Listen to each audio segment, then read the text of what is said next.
दोस्तों, कुवैत पर ताजा हमलों ने एक बात स्पष्ट कर दी है कि कुवैत के अंदर अब पीने के पानी की सबसे बड़ी किल्लत होने जा रही है। इसकी वजह क्या मैं आज आपको बताऊंगा, क्योंकि खाड़ी देशों में अगर आप देखेंगे तो पीने के पानी की किल्लत है। इसीलिए एक टेक्निक है जिससे समुद्र के खारे पानी को पीने योग्य बनाया जाता है। कुवैत में 90% ऐसे समुद्र के पानी में निर्भर है कुवैत की जनता, मात्र 10% ही पीने का पानी है। और अगर उसी प्लांट पर अटैक हो जाए तो वहां अटैक, कुवैत एकेडमिक में अटैक, ये तमाम जगह हुए। इसके साथ साथ ऐलान कर दिया ईरान ने कि वो यूएई पर बड़ा हमला करने जा रहा है। याद आ गई यूएई के लोगों को कि पिछली बार जब 40 दिन युद्ध हुआ था तो इतना बारूद ना कतर पर, ना सऊदी अरब पर, ना कुवैत, जॉर्डन और बहरीन पर फूका था जितना यूएई पर फूका था।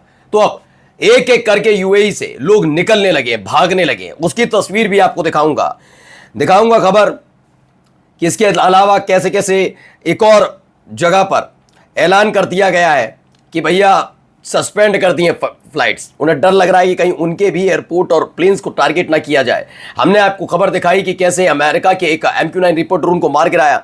अब उसका मलबा भी सामने आया। और आप बार बार कहते हैं ना ईरान की बात क्यों? दरअसल ईरान एक ऐसा देश है जो छिपाता कुछ नहीं है।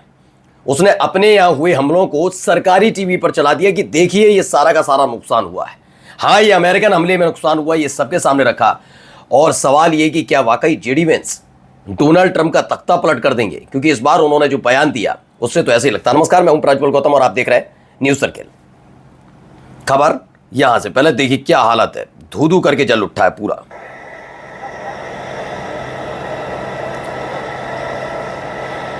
ये देख रहे हैं आप,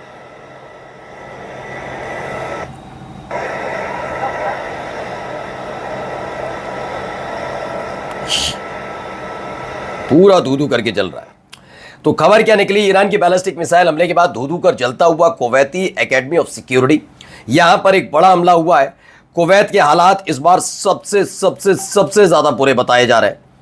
बिल्कुल हालत खराब है कुवैत के अंदर। कुवैत में एक और है, देखिए पहले आपको बताते हैं कि कुवैत की तरफ से क्या कहा गया। कुवैत ने कहा कि उसके पावर स्टेशंस को और वाटर डिसलिनेशन प्लांट को, जहां से समुद्र का खारा पानी मीठा किया जाता, उस पर 2 दिन में दूसरी बार हमला किया ईरान ने। अब बूंद बूंद पानी को तरसेगा। आप कहेंगे ये तो कैसे, ये तो भाई ह्यूमैनिटी थोड़ी ना हुई, आप कैसे बात करेंगे, ये तो कोई मानवता वाली बात ही नहीं रही। बिल्कुल ठीक कहा। अभी मैं मानवता का असली परिचय दिखाऊंगा कुवैत का क्या है। कुवैत की गद्दारी सिर्फ इस बात की नहीं है कि वो ईरान का पड़ोसी देश है, इस बात की नहीं है कि कुवैत एक मुस्लिम देश है, इस बात की नहीं है कि वहां की जनता इजराइल को पसंद नहीं करती। मसला कुछ और है। मसला है जब कुवैत पर बम गोला बारूद एक वक्त में गिरा था ना, बहुत पहले, तब ये ईरान ही था जिसकी वजह से आज कुवैत का वजूद है। वरना खदेड़ कर भगा दिए गए थे कुवैती। और ये मैं नहीं कह रहा हूं, आपको इतिहास का पन्ना भी दिखाऊंगा। फिलहाल इस पर आइए। अब प्लांट्स पर अटैक किए जा रहे हैं। इसमें एक डेटा निकल कर आया है, बताया गया है कि समुद्र के खारे पानी को मीठा करने का जो प्लांट है उस पर कितने देश किस किस % पर निर्भर है। अगर बहरीन की बात की जाए तो वहां पर एक बूंद पीने का पानी नहीं है, समुद्र का खारा पानी ही मीठा किया जाता है, यानी पीने योग्य बनाया जाता है। यह डर है। कतर में 99%, मात्र 1% ही पीने का पानी है। कुवैत में 10% पीने का पानी है और बाकी 90% जो पानी आता है वो इसी प्लांट से आता। अब उनको टारगेट करना शुरू किया है। कुवैत में हड़कंप मचा हुआ है। सऊदी अरब में 70% और यूएई में 42%। ईरान में भी है 3%। अब ईरान में 3% इसलिए बताया क्योंकि उसके भी एक वाटर प्लांट पर अटैक किया था, लेकिन उसको कोई फर्क नहीं पड़ा क्योंकि 97% ईरान के पास पानी पीने वाला है। अब बाकी देश अपना अपना देख ले, ये कहा जा रहा है। अब एक है फरिश्ता सदेगी हैं, उन्होंने कुवैत पर ताजा हमलों की एक वीडियो के साथ एक बात कही। उन्होंने ये पूछा है कि कुवैत पर अटैक का मसला सिर्फ मिलिट्री बेस तक क्यों नहीं, उसके आगे क्यों?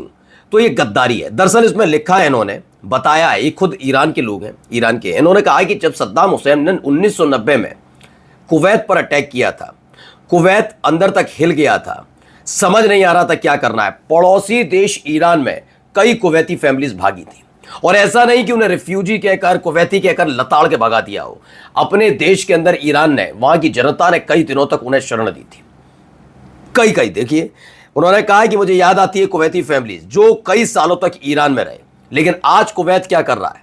कुवैत अमेरिका का पिट्ठू बनकर जिसने शरण दी उसी देश पर हमला कर रहा है, उन्हीं ईरानियन को मार रहा है। तो अब भाई एहसान फरामोशी की सजा तो मिलनी है। इन सब के बीच एक और रिपोर्ट निकलकर सामने आई है। रिपोर्ट वॉल स्ट्रीट जर्नल की है।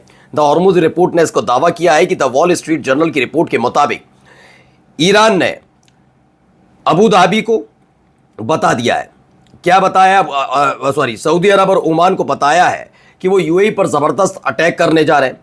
इसमें वो अबू धाबी पर जबरदस्त अटैक करेंगे। यूएस इजरायली कैंपेन जो वो तेहरान के खिलाफ चलाने में मदद कर दे रहा है उसके एवज में। जैसे ये खबर निकल कर आई, आप हालत देखिए, दुबई एयरपोर्ट के पहले हालत देखिए, ये देखिए, खचा खच भरा हुआ, खचा खच, लोग छोड़ छोड़कर भाग रहे हैं, रोकने के लिए तैयार नहीं। दुबई एयरपोर्ट पर अटैक की बात आई है निकलकर।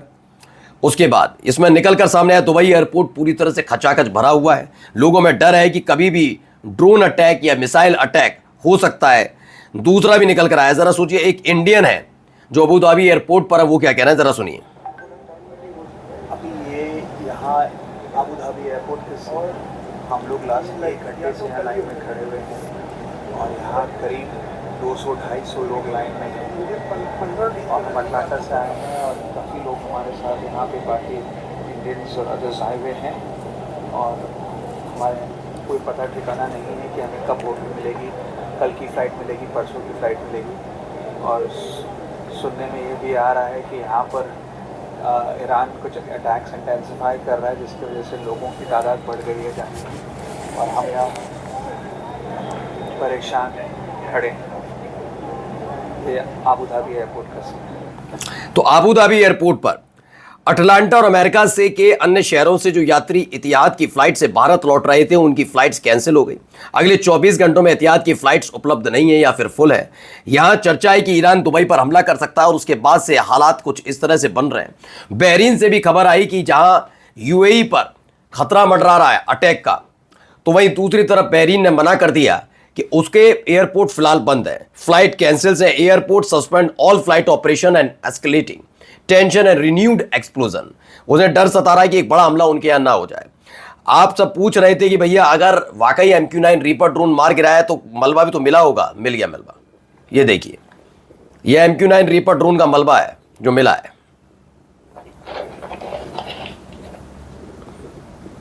देख रहे हैं आप,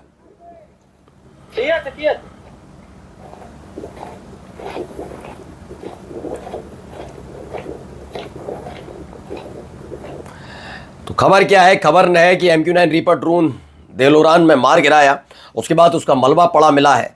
यह भी पुख्ता सबूत है कि किस तरह से ईरान भारी पड़ रहा है।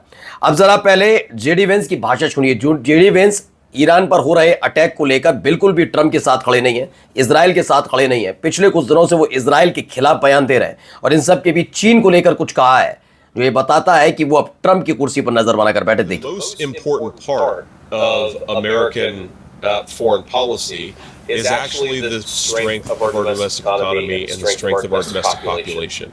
And if there is something that should worry all of us, I think it's not that China is showing more belligerence in East Asia. तो अमेरिकी उपराष्ट्रपति जेडी वेंस वही सब कहने लगे हैं जो चुनाव से पहले हर अमेरिकी नेता कहा करता है। वेंस राष्ट्रपति पद के लिए अपनी पोजीशनिंग कर रहे हैं क्योंकि उनको पता लग रहा है कि उनका राजनीतिक सफर अभी शुरू ही हुआ, मतलब लंबा है, ट्रंप का खत्म होना है। और ट्रंप क्या कह रहे हैं, जरा ट्रंप को सुनिए, ट्रंप का बयान सुनिएगा, बड़ा शानदार है। American involvement in World War I lasted 1 year, 7 months and 5 days. World War II lasted for 3 years, 8 months and 25 days. The Korean War lasted for 3 years, 1 month and 2 days. The Vietnam War lasted for 19 years, 5 months and 29 days. Okay. Iraq went on for 8 years, 8 months and 28 days. We are in this military operation so powerful, so brilliant against one of the most powerful countries for. तो खुद मान रहे हैं कि इस वक्त जो America फंसा हुआ है, जिसके साथ युद्ध लड़ रहा है, वो दुनिया का सबसे ताकतवर देश है ईरान। जी हाँ, ईरान के बारे में अब ट्रंप को कहना ही पड़ा। नमस्कार।